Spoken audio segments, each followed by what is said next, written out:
സ്വപ്നങ്ങൾക്കൊക്കെ ഒരർത്ഥം ഉണ്ടെന്ന് നിങ്ങൾ വിശ്വസിക്കുന്നുണ്ടോ?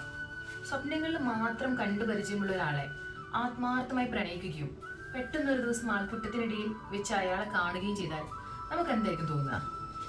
ഹായ്, സൂഫി സംഗീതവും ഖവാലിയും പ്രണയവും കല്ലുകളുമൊക്കെ ഒരുമിച്ച ഒരു ബ്യൂട്ടിഫുൾ നോവലാണ് റഫീഖ് ബദരിയ എഴുതിയ ആലംനൂർ.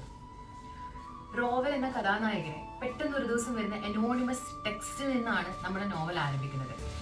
10 വർഷങ്ങൾക്ക് മുമ്പ് ജോലി ഭാരത്തിനിടയിൽ ഒരു ആശ്വാസത്തിന് വേണ്ടി അജ്മീറിലേക്ക് പോകുന്ന കഥാനായകൻ ധാരാളം മനുഷ്യരെയും കഥകളും സ്വപ്നങ്ങളും കല്ലുകളും കാണുന്നുണ്ടെങ്കിലും നീലക്കണ്ടുള്ള സൈറയെയും ആലംനൂറിനെയും തന്റെ ജീവിതത്തിൽ മധുരമുള്ള വേദനയായി കൊണ്ടു നടക്കുകയാണ്.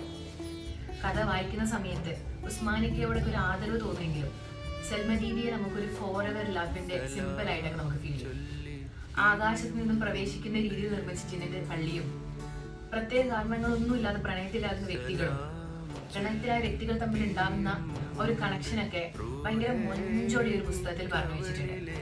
വെറും 124 പേജിൽ ഈ ഒരു നോവൽ നമുക്ക് ഒറ്റ എഴുത്തിൽ വായിച്ചു തീർക്കാൻ പറ്റും. ഭയങ്കര ഇൻട്രസ്റ്റഡ് ആയിട്ട് വായിച്ചു തീർക്കാൻ പറ്റും. കവികൾ തമ്മിലുള്ള പ്രണയം ഭയങ്കര രസമായിരിക്കും അല്ലേ? അവർ തമ്മിലുള്ള സംസാരം കേൾക്കാൻ വേണ്ടി അത്ര ഒരു പ്രണയമാണ് കഥാനായകരും സൈറയും തമ്മിൽ സംഭവിക്കുന്നത്. ഞാൻ ആദ്യം പറഞ്ഞൊരു ഇൻസിഡന്റ് ഉണ്ടല്ലോ, അത് ഈ നോവലിൽ പറഞ്ഞു വെക്കുന്നുണ്ട്. ഇവർ തമ്മിലുള്ള പ്രണയം എന്തായി നിങ്ങൾക്ക് അറിയണം, അല്ലെങ്കിൽ എന്താണ് ആലംനൂർ എന്ന് അറിയണം? ചെക്ക്